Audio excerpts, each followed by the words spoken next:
Physical touch is for the married, please. If you are not married and your love language is physical touch, please control yourself and save it.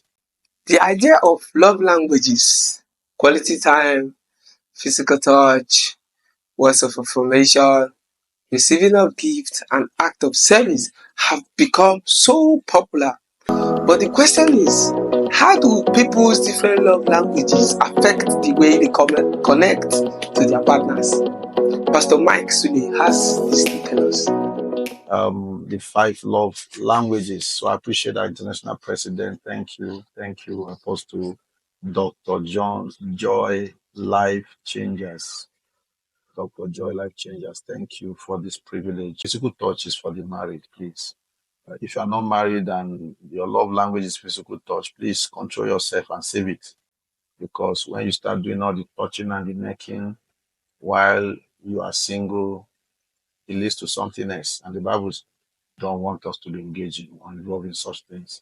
Say for us to flee fornication, flee from all appearance of evil, abstain from all appearance of evil. So don't let anybody tell you that we are dating now, we are my fiancé, you are my fiancé, and physical touch is my number one love language. If you love me, come and sit here and start touching me. This also pattern. No, it's not, it shouldn't be for us, children of God. So you save it for later. There are boundaries to which you can hold hands and all that. There are boundaries. You discuss these things. Some people, you touch them like this, they are dead, they are gone, they are in the other world, they are in cloud nine. So be careful. Just a little touch, they are in love with somebody. Just a little part, they are just they don't have that control. So you discuss these things and you're able to arrive at something that is workable and sincerely workable, not hypocritically workable, sincerely workable. So physical touch has restrictions, especially for the um, unmarried. But for people that are married, physical touch can be the love language of your spouse. Yeah, I mean, don't restrict that. Go ahead and do all the touching. The person may want to be around you, just like petty. There's some petty kind of people. Even men, some men can be so petty. Come and lie here, at home. Go ahead, touch the person, give the person a pat, the kitchen. Just go hold her, all that kind of thing. Um, it is part of some love language. Some of us that's our love language. And remember that love language is loving the person the way they want to be loved, not the way you just want to be loved. Did you hear that? You heard that, right? I think you should listen to it again. And remember that love language is loving the person the way they want to be loved, not the way you just want to be loved or you want to love them. You have to get to them. You are loving me, you get to me, reach me with your love. You reach me with your love if you are speaking my language. So that is physical touch. The second one we talk about is receiving gifts. Like I said, everybody loves gifts, but there are people who give naturally, spout them. It encourages them. It brings out the fire in them. So you have to know your spouse and discuss it. What can I do to you or for you that brings you that makes you come alive? So you discuss that, and it could be receiving gifts. It could be receiving gifts. Remember again that how you know someone's love language is that you do something and it awakens the person, it charges the person up. That is the person's love language. I know we give gift to everybody, but there are people gift just make them come alive to us. I can give an example of my wife. So that's it. And gift must not be expensive, mustn't be just a special way you package it. That's the important thing. Packaging is what makes gift special. So receiving gift, we talk about quality time, spending quality time together, very important. You'll be able to give in spending time, make the person your focus and your object of attention. The focus and object of attention. Don't say you're spending time with me. Like I said, you can be together and not be together. So once the person becomes your attention, that is it. There are people that love attention. Not everyone likes attention. I like attention. I like attention. So if I'm around my wife, yeah, she has to just, you have to know that I'm around. Yeah, you have to give me that look. You have to give me that sign. You have to give me that. So some people are like that. Some people, when you ignore them, or they're in the house with you 24/7, and or they're in the house with you a weekend. Let me not say 24/7, but maybe weekend, and then you don't even check up on them. They don't feel you love them. They don't feel you love them. I like attention. I must be sincere. I must be sincere. Don't crucify me for it. I like attention.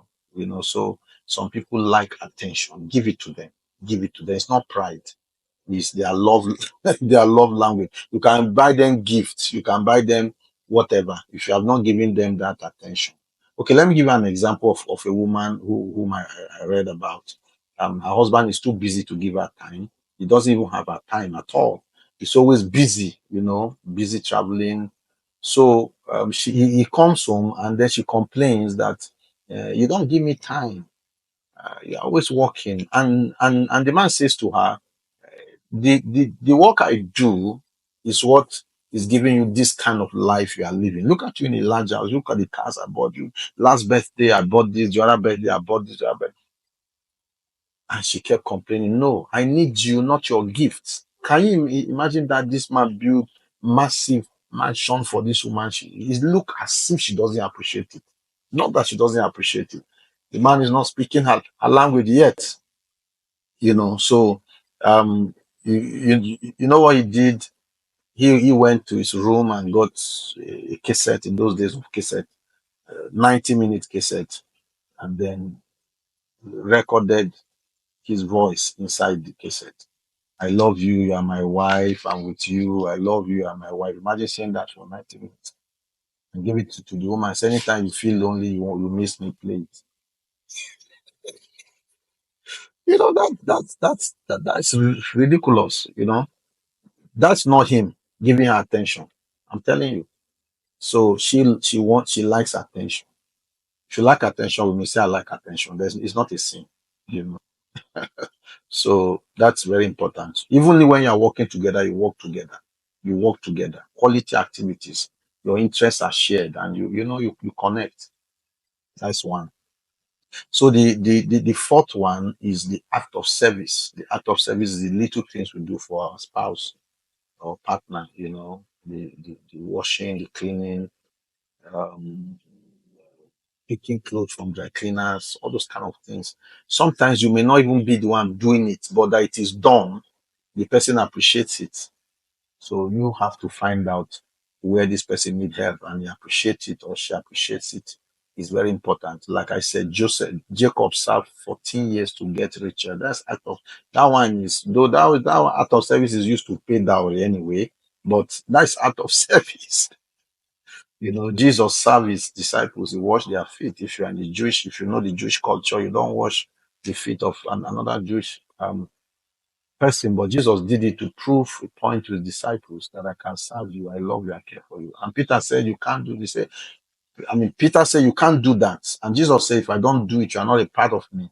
And Peter said, okay, bat me. Just not my feet, bat me.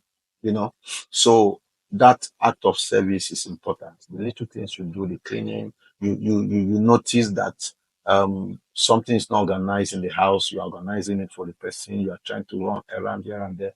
Very important. You can do that if the person feels, if you notice that is when you begin to speak the language of your spouse or your partner. And the last one is words of affirmation. This is very important. Just like receiving gift, words of affirmation is universal.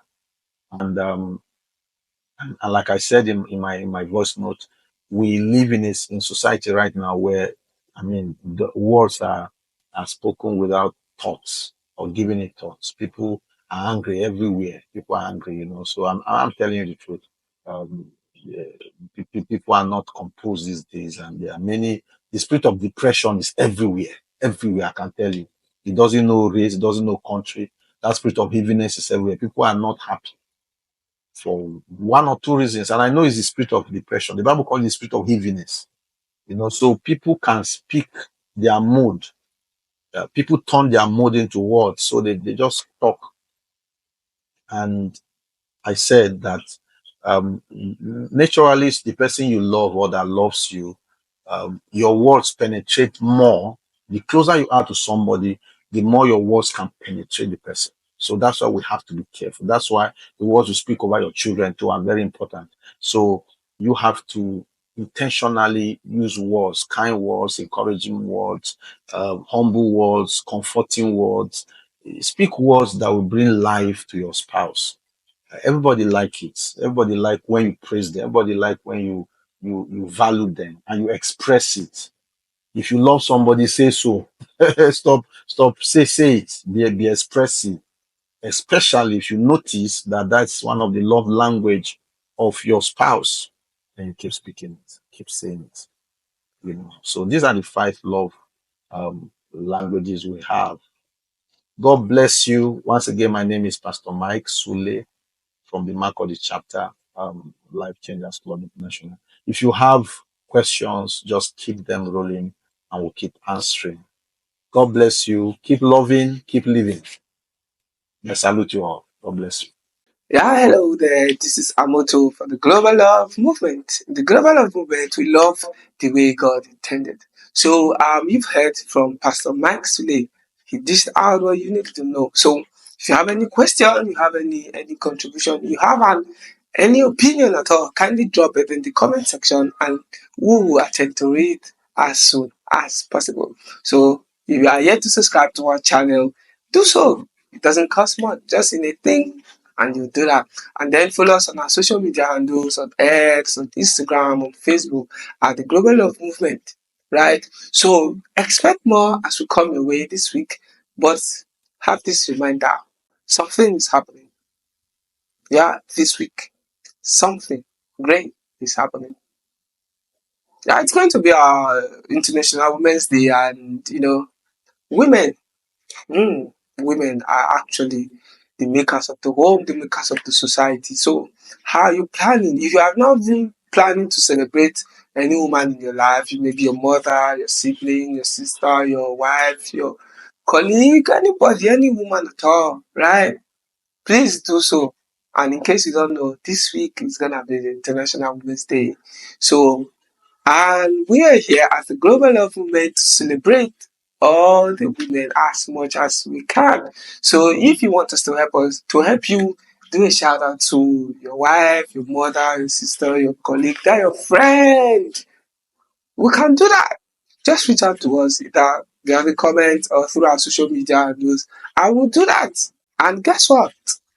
The ripple effect of what you have in their minds, their head will be so massive, right? So I told, like we said before, like we always say, it doesn't cost much to put a smile in somebody's face. You do not necessarily have to break the bank. So in this week, make sure you celebrate a woman in your life, right? Because they deserve it, not just on that day, but on a daily basis. You know why? These people do a lot. We love and celebrate all the women out there, the real women who never take no for an answer, the real women who never back down on making sure their children and those around them have good lives. We love you all and we celebrate you, we cherish you, we say God bless you, God strengthen you. On behalf of the entire Global Love Movement, we celebrate you and we say, do blows up and grow in that which God has planted you. We love you. Bye for now.